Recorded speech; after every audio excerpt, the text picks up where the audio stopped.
saya kok nggak bisa berdamai dengan hati saya. Mana mungkin Ganjar dan Mahfud itu kalah di Bali. Saya ini selama masa kampanye itu ikut kampanye di banyak tempat. Saya ke Medan, saya ke Palembang, saya ke Jogja, ke Semarang, ke Surabaya, ke Pontianak. Nah, saya merasakan ya, bahwa banyak sekali intervensi kekuasaan dalam berbagai bentuk. Dan kita bertemu dengan banyak pihak. Apakah itu kepala desa, apakah itu aktivis sosial, apakah itu pemuka gereja atau pemuka agama, dan semuanya itu bercerita mengenai mesin kekuasaan.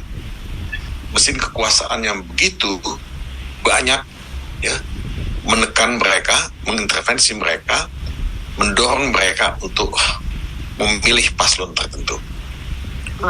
Dan itu dengan telanjang dan sangat gamblang dikemukakan. Ketika saya di Medan, ya, ada sebuah video yang viral mengenai kejadian di Batubara. Batubara itu kota kecil, ya, satu kabupaten sekitar 3 jam dari Medan. Nah, di situ ada kepala-kepala desa, ada pihak yang mewakili kejaksaan, kepolisian, kemudian juga bupati waktu itu, ya. Ada juga pihak TNI. Nah, mereka itu diarahkan ya, untuk mengatakan kepada semua warga mereka memilih paslon tertentu. Nah, untuk itu kan perlu ada dana, anggaran. Nah, oleh kepala kejaksaan dikatakan, pakai aja itu dana desa. Nanti tidak akan diminta pertanggungjawabannya, tidak akan diproses secara hukum. Nah, ini yang dikatakan. Jadi penggiringan itu dilakukan dengan cara yang sangat terstruktur, sistematis, menggunakan APBN, menggunakan dana ya yang ada pada APBN. Nah, cerita yang sama kita temukan di tempat-tempat yang lain. Nah, ketika saya menggunakan terminologi algoritma kekuasaan, sebetulnya ini hanya untuk menggambarkan bahwa mesin kekuasaan itu begitu imposing, imposing in a way mereka memaksa aparat pemerintahan di daerah itu untuk menggiring ya, pemilih penduduk itu untuk datang ke TPS dan memilih paslon tertentu. Nah, kita memang secara konstitusional punya hak untuk memilih. Kita punya pasal 22E Undang-Undang Dasar 45 yang mengatakan pemilu itu dilaksanakan dengan langsung, umum, bebas, rahasia, jujur, dan adil. Nah, pertanyaannya, apakah dalam kondisi seperti itu ada yang disebut ya, bebas itu? Ya, mereka tidak bebas untuk memilih. Mereka sudah digiring untuk memilih paslon tertentu. Nah, saya menggunakan istilah algoritma kekuasaan itu dalam konteks ini. Algoritma itu ya, yang didrive oleh penguasa itu, oleh kekuasaan, ya, mendikte dan menggiring mereka untuk memilih paslon tertentu. Jadi mereka punya hak pilih, tapi mereka tidak menggunakan hak pilihnya sesuai dengan kebebasan yang seharusnya ada pada mereka. Nah, ini yang saya kira kemudian pindah ke KPU dalam proses penghitungan suara. Karena penghitungan suara itu dilakukan secara berjenjang dari tingkat TPS, kecamatan, kabupaten, provinsi, dan nasional. Nah, apakah kita melihat ada transparansi di situ atau tidak? Nah, kalau kita juga melihat kaitannya dengan Sirekap ya, yang dikelola oleh pihak KPU, di situ juga banyak sekali masalah. Kami akan punya ahli yang menjelaskan bahwa aplikasi itu punya banyak sekali ya pertanyaan-pertanyaan yang mesti dijawab ya. Apakah misalnya fitur validasi dalam aplikasi itu ya berfungsi atau tidak? Nah, dikatakan bahwa sebenarnya si fitur validasi itu tidak ada pada Sirekap itu sendiri. Kemudian fitur editing misalnya. Jadi banyak hal ya yang tidak bisa dijelaskan secara saintifik ya mengenai aplikasi itu, dan oleh sebab itu kami menampilkan ahli yang mencoba menjelaskan itu karena banyak sekali peluang-peluang untuk penggelembungan suara terjadi. Memang perhitungan itu bukan ya dilakukan di Sirekap itu, ya. Tapi perhitungan berjenjang itu seolah-olah merefleksikan apa yang terjadi pada Sirekap ini. Jadi ini yang buat kami ya sangat sulit untuk difahami dan dimengerti ya secara awam gitu. Karena kami bukan bidangnya itu, tapi kecurigaan itu menurut saya ada. Nah ini yang saya lihat terjadi. Algoritma kekuasaan itu ada di mana-mana. Ada di saat kita memilih dan ada juga di saat penghitungan. Nah karena proses pemilu itu bukan saja terjadi pada tanggal 14 Februari ketika pemilih itu datang ke TPS berbondong-bondong. Proses pemilihan itu kan mulai dari tahap pra pencoblosan, pra pemilih. Ya ketika pendaftaran itu dilakukan, ketika kampanye dilakukan, kemudian ada tanggal 14, ketika kita semua berbondong-bondong ke TPS, kemudian proses pasca pencoblosan, ketika penghitungan dilakukan. Nah ini semua tidak lepas dari algoritma kekuasaan itu. Nah saya hanya ingin mencoba untuk menggambarkan situasi ini, dan para ahli dan saksi fakta yang kita akan tampilkan pada persidangan tanggal 2 April nanti mudah-mudahan bisa membuka mata kita semua, membuka mata para hakim Mahkamah Konstitusi untuk melihat ini loh yang terjadi. Apa keputusan mereka? Tentu mereka sudah dibekali ya dengan data-data, dengan fakta-fakta, dan mereka tentu tahu ketentuan hukum yang berlaku untuk itu.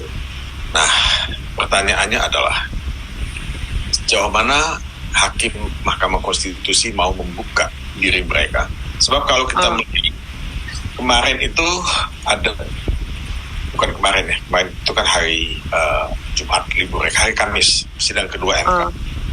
Kita mendengarkan jawaban dari pihak KPU. Kita mendengarkan jawaban dari pihak Paslon 02 sebagai pihak ya terkait. Kita mendengarkan juga penjelasan dari Bawaslu. Kita memang melihat dua paradigma yang tidak bertemu. Ya. Karena paradigma teman-teman dari KPU dan teman-teman dari pihak terkait itu as if melihat peradilan di Mahkamah Konstitusi ini sebagai peradilan pidana. Jadi mandat ya, pada hakim MK itu yang dilihat oleh mereka sebagai mandat yang sangat terbatas, limited ya, itu hanya berfokus pada perolehan suara dan perbedaan perolehan suara.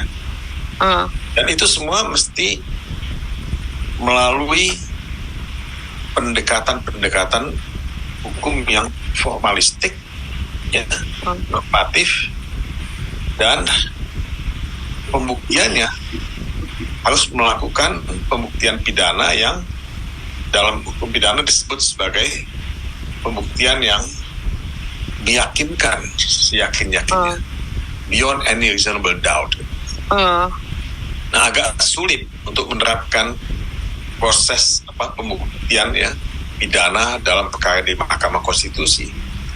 Ya, sama dengan proses pembuktian di kasus-kasus pelanggaran hak asasi manusia dimanapun di dunia ini. Jadi standar pembuktiannya itu seharusnya tidak seketat itu. Standar pembuktiannya itu sama dengan ya kurang lebih pembuktian dalam proses hukum perdata. Ya, jadi ini yang saya kira akan ya menjadi tantangan buat hakim MK, karena kalau hakim MK itu dituntut untuk membuktikan dengan bukti-bukti yang harus ya dalam perspektif beyond any reasonable doubt ya, saya kira tidak akan ada putusan-putusan yang bagus yang dibuat oleh MK yang pernah juga dilakukan, misalnya mendiskualifikasi ya pasangan-pasangan ya tertentu dalam pilkada ya. dan juga melakukan pemungutan suara ulang. Memang mengatakan jangan menyamakan pilkada dengan pilpres. Itu a fair statement, ya. Tapi prinsipnya kan sama. Ya. Mereka bilang selalu pilkada itu kan satu kabupaten. Itu pilpres itu negara dengan 38 provinsi sekarang ini. Pilkada itu biayanya tidak besar dibandingkan dengan pilpres. Itu juga benar, ya. Tapi kan ketika kita melakukan penganggaran di APBN, ketika kita melaksanakan pilpres, kita kan sudah menganggarkan sebetulnya pilpres 2 putaran. Bahwa dia hanya terjadi 1 putaran, itu sih bisa jadi dan sangat mungkin itu terjadi. Tapi in case ya, itu harus 2 putaran, kita juga sudah punya anggaran untuk itu. Jadi saya mengatakan bahwa ya tidak boleh ada 2 putaran, harus 1 putaran. Menurut saya ini inconstitutional, ya, melanggar itu sendiri. Nah, kedua, kita bisa melihat juga pengalaman di negara lain. Ya, Indonesia kan tidak hidup dalam isolasi. Kami mengutip beberapa putusan Mahkamah Konstitusi dan Mahkamah Agung, baik itu di Austria, di Kenya, di Malawi, yang memutuskan pembatalan hasil pemilihan presiden dan meminta pemungutan suara ulang.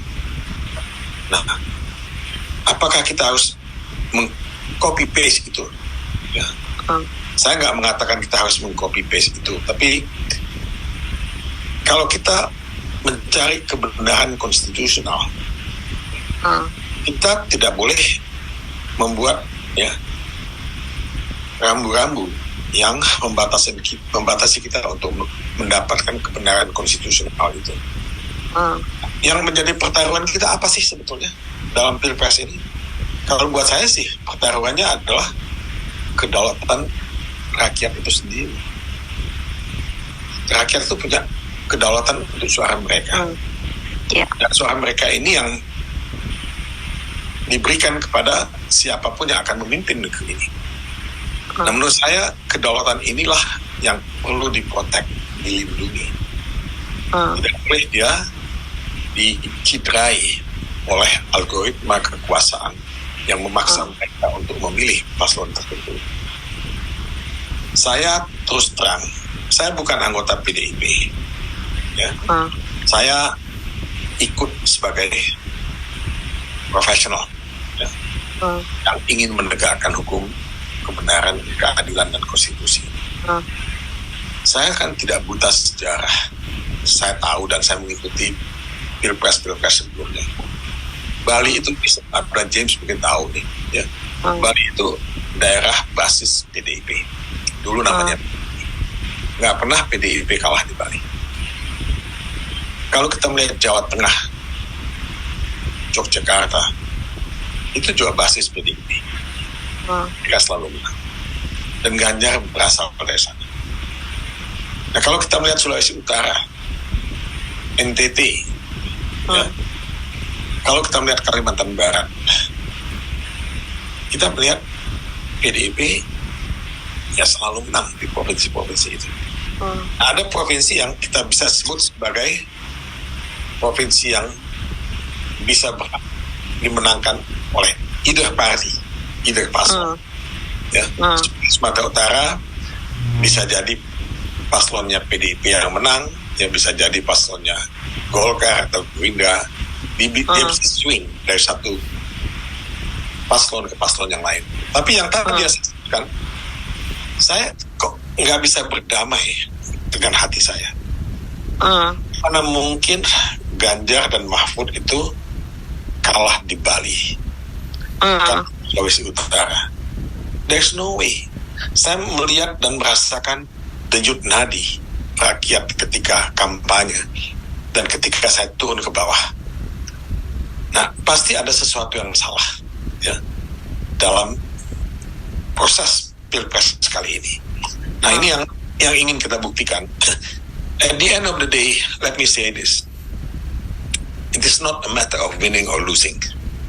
Saya terima dengan hati yang besar ya, dengan kalau kalah, tapi kalah dengan cara yang fair, yang demokratis, yang jujur dan adil. Ini yang saya belum berdamai dengan hati saya. Saya tidak merasa kalah ya dengan cara yang fair dan jujur dan adil. Ya, ini yang membuat saya ingin ya kita semua ya melihat ya fakta-fakta ini dengan objektif. Sebab kalau kita tidak bisa mengkoreksi keadaan ini, saya khawatir ya kita akan mengulangi sejarah masa lalu kita yang kelam. Dan untuk bangkit kembali mungkin kita butuh lebih dari 32 tahun gitu. Karena power itu akan semakin consolidated. Nah, saya tidak pernah bisa membayangkan dengan kondisi objektif sekarang ini ketika power consolidated, perubahan yang normal dilakukan melalui mekanisme hukum ya ketatanegaraan kita, itu akan bisa terjadi. Kita kan melihat ini saya hanya memberikan gambaran politik ya, current politik sekarang ini.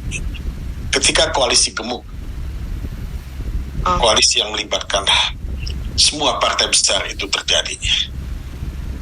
Nah, kebijakan itu kan lahir ketika kita bersepakat ya membuat satu agenda dan undangkannya di DPR. Nah, undang-undang itu kan mesti disetujui oleh mayoritas anggota DPR. Ketika mayoritas anggota DPR sudah masuk dalam koalisi gemuk itu, tidak mungkin perubahan itu bisa dilakukan. Nah, presiden tentu punya privilege untuk membuat peraturan pemerintah, peraturan presiden, dan everything is in the hands of the power holders. Karena itu negara yang tanpa oposisi semakin lama semakin ya sulit ya untuk bisa melakukan perubahan. Nah, am I implying there should be another extra parliamentarian movement? Ya, saya nggak ingin masuk ke situ, tapi saya melihat the future is not as bright. Bright, yeah. Nah, itu yang saya lihat dalam konstelasi politik sekarang ini. Ya. Saya mohon maaf, saya tidak terlalu sistematik bicara mengenai keadaan ya, tidak terlalu sistematik bicara mengenai hukum ya. Saya kasih Profesor Susi udah pakarnya di situ.